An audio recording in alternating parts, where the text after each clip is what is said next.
Hello, everyone. The clip you're about to hear is from one of our exclusive Patreon episodes on a recent horror release, and just like all of our other episodes, it might include major spoilers for said horror release, so don't listen to it if you haven't already seen it. You've officially been warned.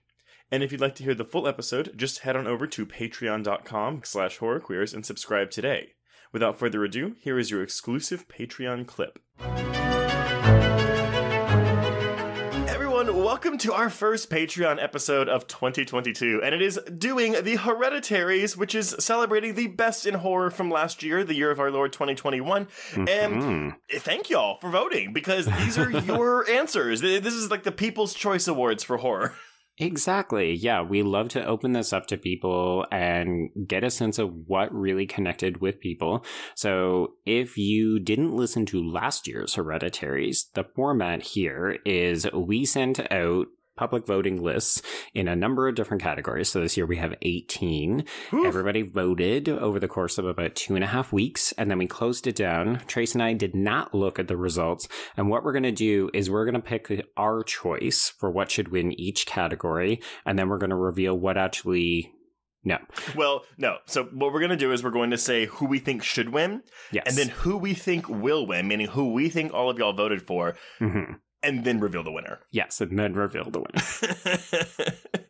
Oh, I'm really excited for this because it's just always interesting to see where the general public's mind is. And of course, if y'all are listening to this and you're like, wait, I didn't get the ballot. Where did I get to vote? Well, go to our social media next year.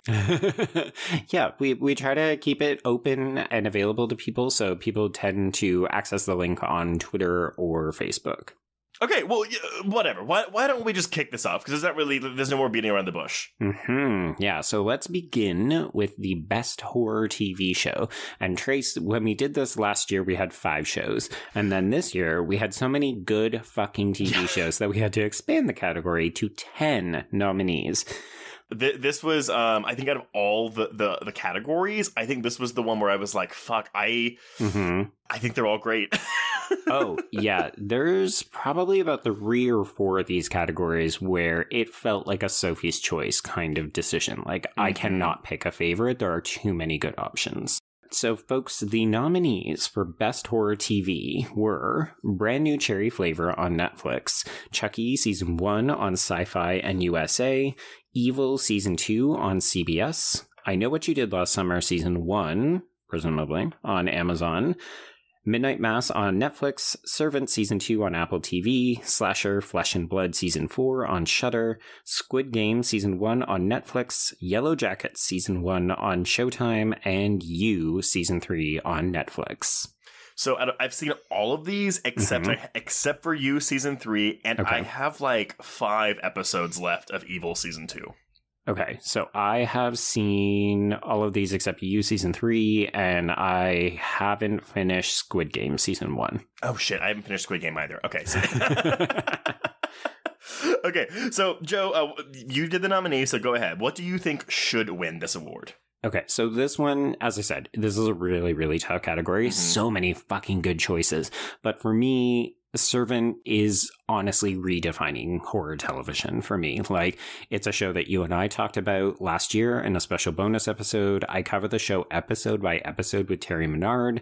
There's just so much richness and depth. Like, a lot of these others are really strong choices, but for me, Servant is a gift that just keeps giving. I don't disagree with you. I think in terms of filmmaking, I think it's a masterclass. Filmmaking! I'm going with Midnight Mass as my should win, if only because the emotional gut punches there were more effective to me than what I see in oh my God, in Servant. But I mean, yeah, as I'm with you, like, this was a banner year for horror television. Oh my God. Yeah. And like, I feel a little bit badly because I think Yellow Jackets probably would have performed a little bit better if people could have actually seen it before the voting really ended. So it's interesting. Some of these might have gotten reframed, like the numbers might have been different had some of these shows come out at different times of the year. Yeah, and maybe next year when we do the Hereditaries, we'll just do like Yellow Jacket Season 1/2, assuming we're still in the middle of Season 2 whenever we do these nominations. But right, yeah. I digress. Okay, Joe, who do you think will win this? Okay, so part of my strategy after bombing the will win selections last year is that I tried to go with okay, what is the popular choice? So I looked at these and I thought, okay, Midnight Mass was really popular, but it felt like it was a lot of critics. So I said, well, Squid Game has the numbers. Netflix has been boasting about how popular the show is. So I said, for the numbers alone, Squid Game. So if this was a nationwide, worldwide vote, and we weren't targeting horror fans specifically, right, meaning our listeners, I would have also said Squid Game. But because we are not doing everyone in the world, I think Chucky will win this vote, because I think that was, while for me not the best in terms of quality compared to some of these other shows, I think it was the biggest crowd pleaser out of all these shows. Okay. Well, would you like to know who won? I do want to know who won. Okay, so this one came down to a dead heat between two shows. So out of 10, only 2 really ended up taking any kind of popular vote. And it was Chucky that won with 38.5% of the vote. Ooh. But Midnight Mass came in a very close second at 33.4. Holy shit! I did good on this. Oh man, Squid Game, man. What the hell? I know. I was genuinely shocked. Nothing else even came close to these two. It was a runaway 1-2. Okay, so chalk one up for me, because both my should win and will win were those two. So, wahaha! Yes, folks, if you've forgotten, Trace is highly competitive and both a sore winner and a sore loser. So, yep. But hopefully I win tonight, so you don't have to see my bad side. Yeah, oh my god. What is our next category? All right, 1 point for Trace. Next category.